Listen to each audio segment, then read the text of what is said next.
Hola, ¿qué tal? Buenas tardes, mi nombre es José Manuel Caballero Mercado, curso la licenciatura en Derecho por la Universidad Virtual del Estado de Guanajuato.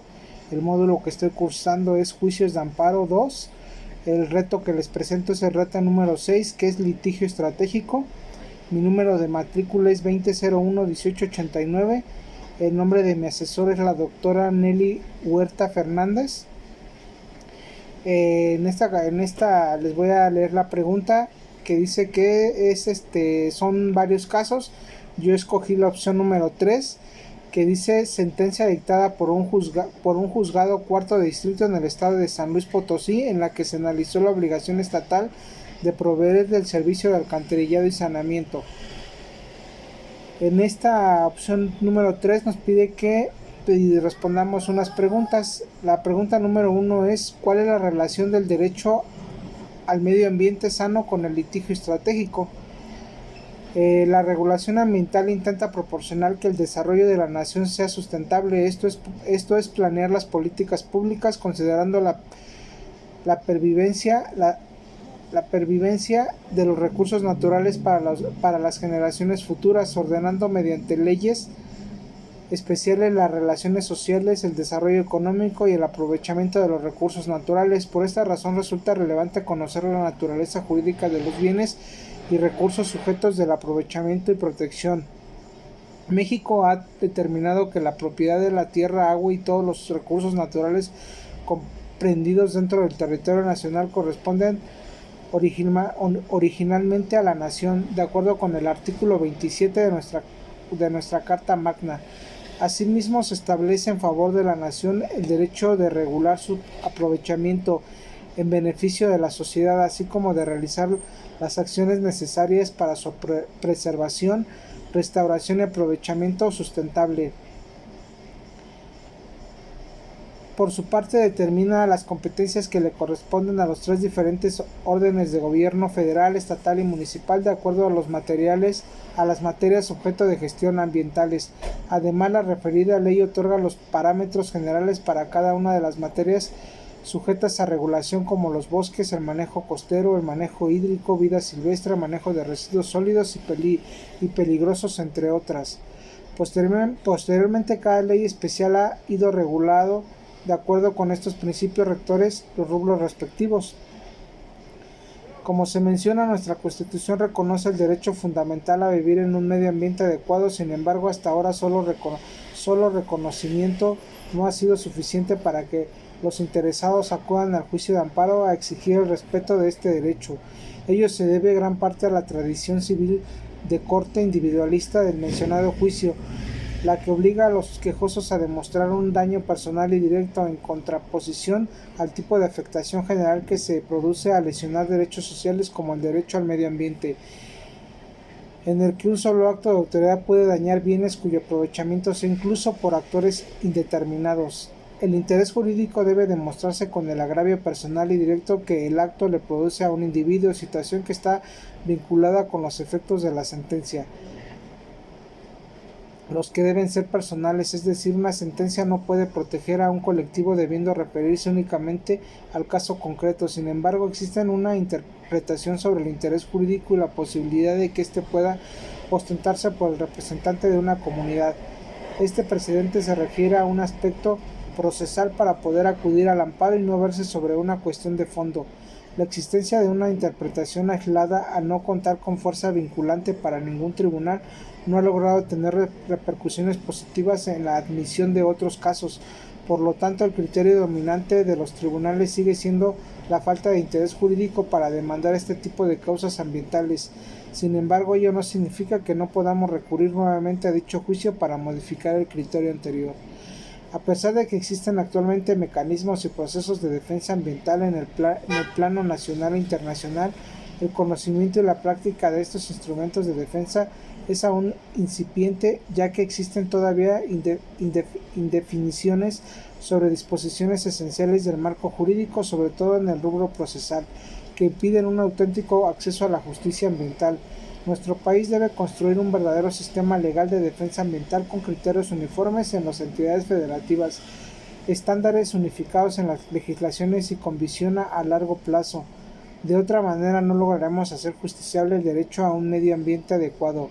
En este escenario donde se hace indispensable la tarea de los litigantes de ser estratégicos en la definición de las batallas a plantear, maximizando sus recursos, utilizando las coyunturas políticas e imponiéndonos metas sobre lo que podemos lograr con nuestras acciones. La incidencia de nuestras acciones es real, así lo hemos comprobado, pero debemos fijarnos las metas. En la pregunta B dice, identifica un caso práctico en el que se haya hecho uso del litigio estratégico para la protección del medio ambiente de acuerdo con lo que leíste.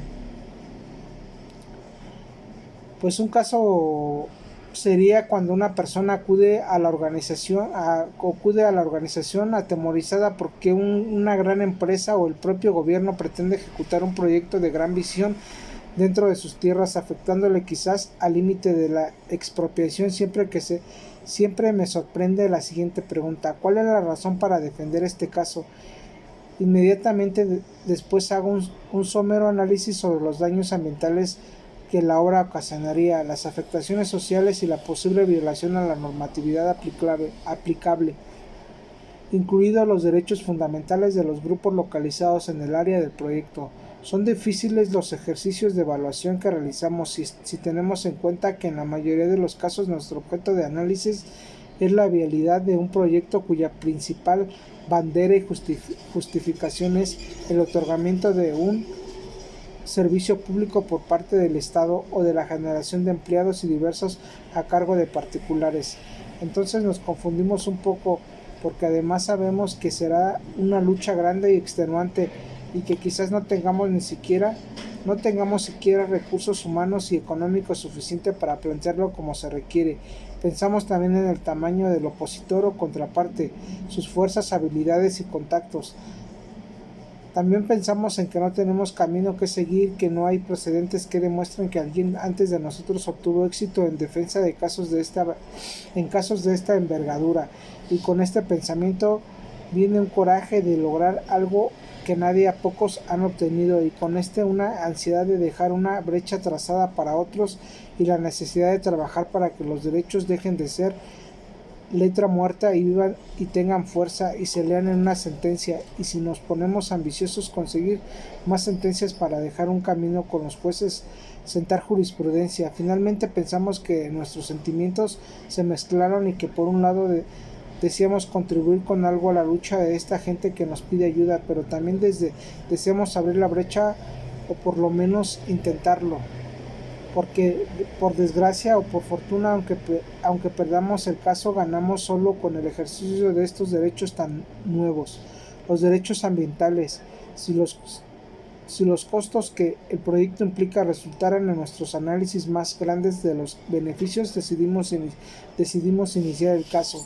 Este caso siempre se convierte en una causa porque al defender a un grupo de personas estamos defendiendo también recursos naturales de los que todos obtenemos beneficios y a una colectividad. También es una causa porque defendemos derechos de más materias que estrictamente ambiental, y porque en el diseño de nuestra estrategia para saber cómo vamos a abordar el asunto valoramos si es posible dar otras batallas procesales en este mismo caso.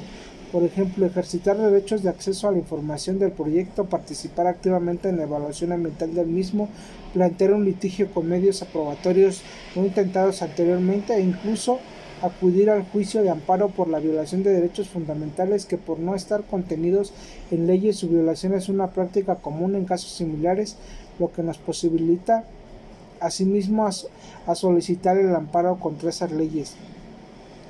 El litigio estratégico es este proceso que inicia desde la definición de acciones, incluso desde el análisis previo a estas, en las que valoramos por lo que defender o no una causa, las razones por que tenemos para ello.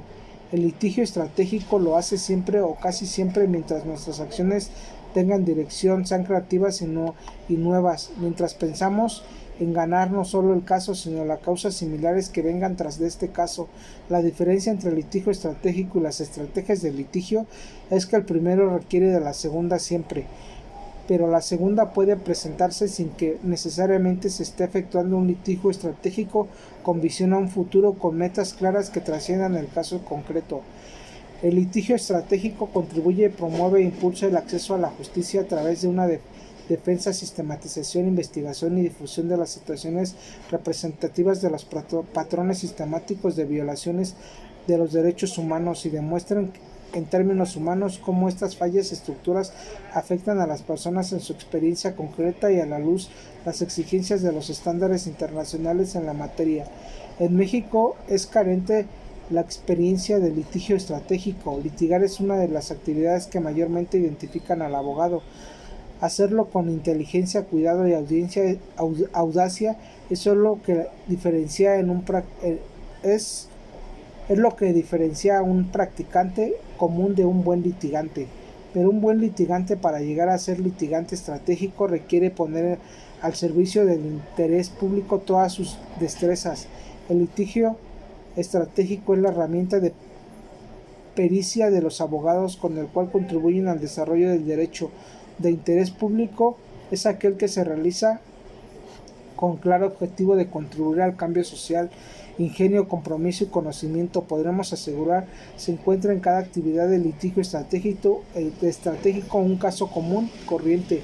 Una simple pretensión, una litis cotidiana puede para un abogado estratégico convertirse en el caso ideal para transformar el derecho. El profesional del litigio estratégico torna un simple caso en un traje a la medida de interés público con efectos superiores.